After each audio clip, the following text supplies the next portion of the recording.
Welcome to WikiPodcast. Today we're embarking on quite a journey. We're heading into the heart of ancient Norse beliefs. That's right. We'll be exploring Ragnarok, the twilight of the gods, and the legendary Hall of Valhalla. And of course, the gods themselves, the big names that really shaped that whole worldview in the Viking Age. Exactly. And our main guide for this deep dive is the Wikipedia entry on Old Norse religion. It's really comprehensive. It pulls together so much, doesn't it? It does. Historical linguistics, archaeology, even place names, and obviously the Old Norse texts themselves. Though many were written down, after Christianization started. Right, which is something to keep in mind. So the goal here is to really get a feel for these beliefs, understand what they meant, not just list a bunch of facts. Precisely, to connect with the core ideas. Okay, sounds good. So where should we start? I guess the end.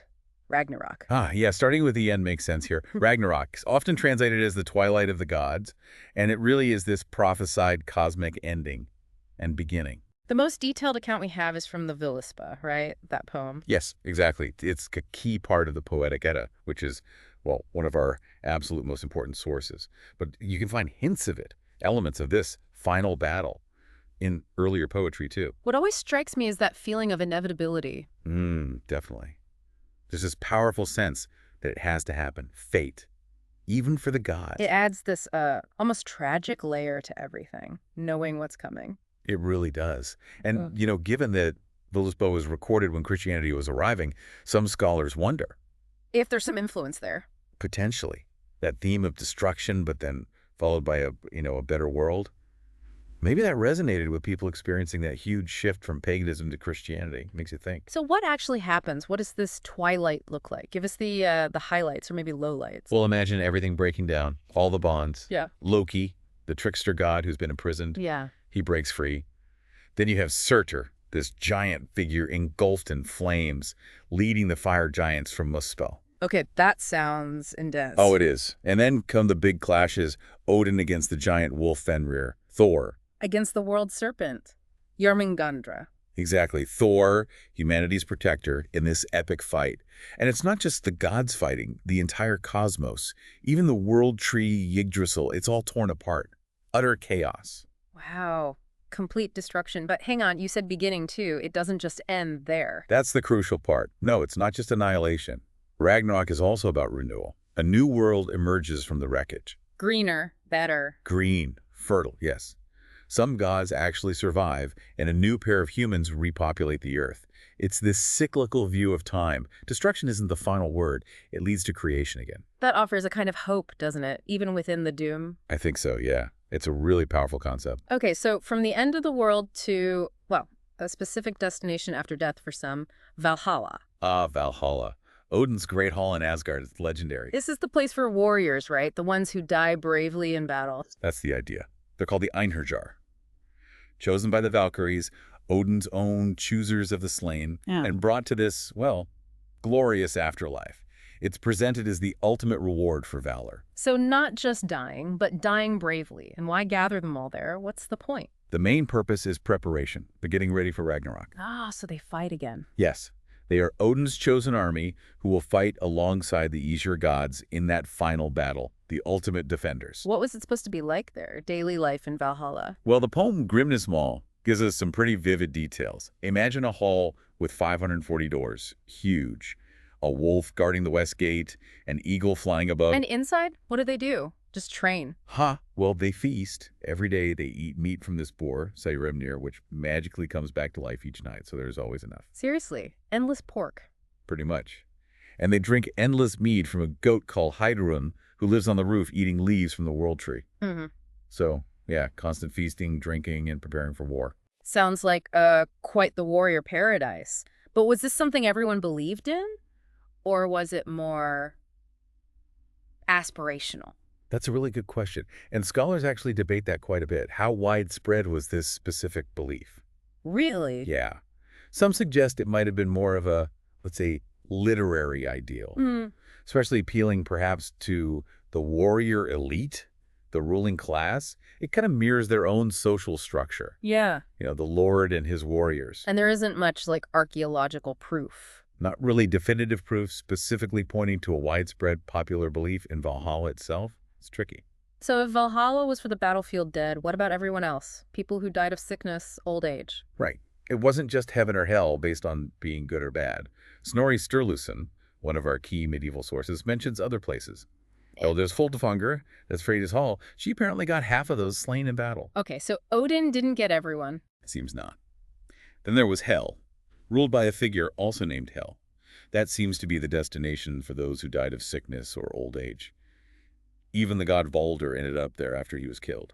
Interesting. So not necessarily a bad place, just different. Exactly. Snorri also mentions a couple of other halls, like Brimir's Hall and a place called Gimle and Sindri's Hall somewhere else. It suggests, a much more complex view of the afterlife than just Valhalla.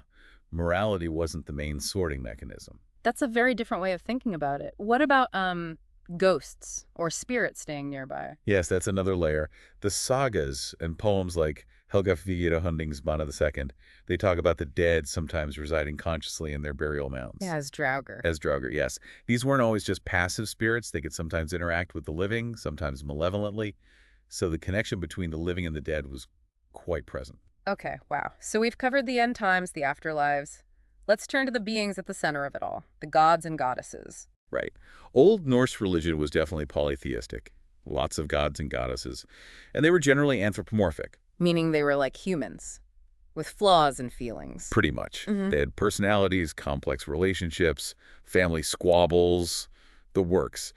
And there's this key division between two main tribes, or families, of gods, the Aesir and the Vanir. Ah, yes, I've heard of them. They fought a war, didn't they? They did. An ancient war, followed by peace, which was sealed by exchanging hostages. It's a major myth, and some think it might even echo, real historical conflicts or the merging of different belief systems way back in Scandinavia. Let's talk about the big players. Starting with the top dog, Odin. Odin, the All-Father. He's incredibly complex, associated with wisdom, definitely. Poetry, magic, especially runes, and magical chants called Galdr. And death, too, right? Wasn't there something about hanging? Yes, very much so. Yeah. Particularly death by hanging, which connects to his own self-sacrifice on Yggdrasil, the world tree, to gain wisdom that's described in the Havamal. And he had helpers, animals. He did. His famous ravens, Hugin thought and Munin memory, they fly all over the world and bring him back news. And his horse, Sleipnir. The eight-legged one. That's the one. We even find images on ancient gold pendants, braccates, that look like Odin riding Sleipnir. So he was clearly important. Okay. Then there's Thor. Probably the most famous now, the hammer guy. Thor, yeah. Hugely popular.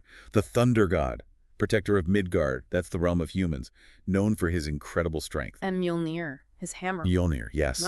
Iconic. It wasn't just a weapon, it was a powerful religious symbol. Maybe even became sort of the pagan equivalent to the Christian cross during the overlap period. You find pendants of it? Loads of them. Especially in Denmark, Sweden, Norway. Often found in women's graves, interestingly, showing his appeal wasn't just male warriors. There's even a soapstone mold found in Denmark. What about it? It could cast pendants of both Mjolnir and a Christian crucifix, side by side. Wow. That really shows that period of change, doesn't it? Coexistence. It really does. A fascinating glimpse.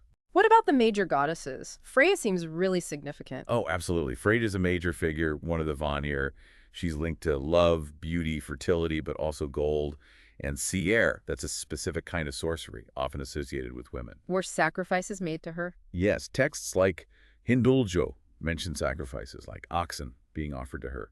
Shows her importance in their religious life. And she had a brother, Freyr. Similar domain. Freyr, yes. Son of Ninur, brother of Freya, also a key Vanir god. He's strongly associated with fertility too, but more like prosperity, good harvests, peace. Is there evidence for his worship?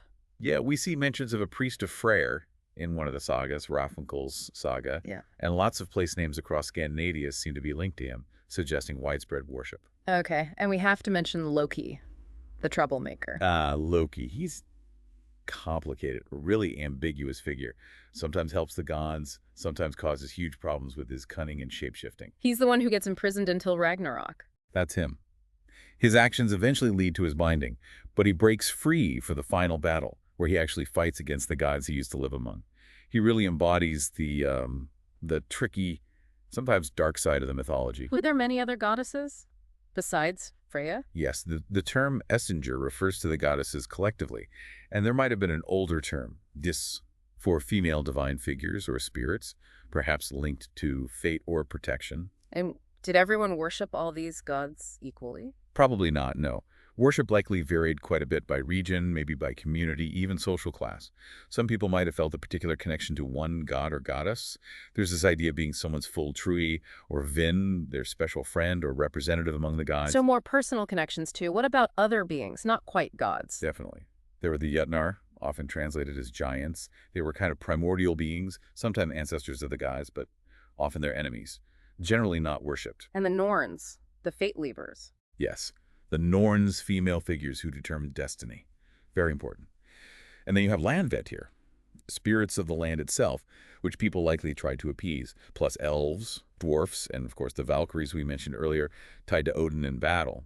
So you see, this whole tapestry of beliefs around Ragnarok, Valhalla, the gods, it paints such a rich picture. It's a world grappling with huge themes: fate, heroism, death, rebirth. Yeah, in a way that still feels powerful today, doesn't it? The sort of emotional weight of Ragnarok, the promise of Valhalla for warriors, the complex families of gods. It definitely resonates, and really only scratched the surface here. The sources, like the Wikipedia entry we used, go into so much more detail. Like what else? Well, cosmology, how they saw the universe structured, rituals like blot, which involve sacrifice, Right. burial practices like the famous ship burials, and of course that whole fascinating period of transition to Christianity. There's a lot more there. It certainly sounds like it. A really fascinating world to explore. Thanks for listening. Write us in the comments your opinion on the episode and what other topics you would like us to talk about. Subscribe to the channel to help us reach more listeners. Thank you and have an amazing day.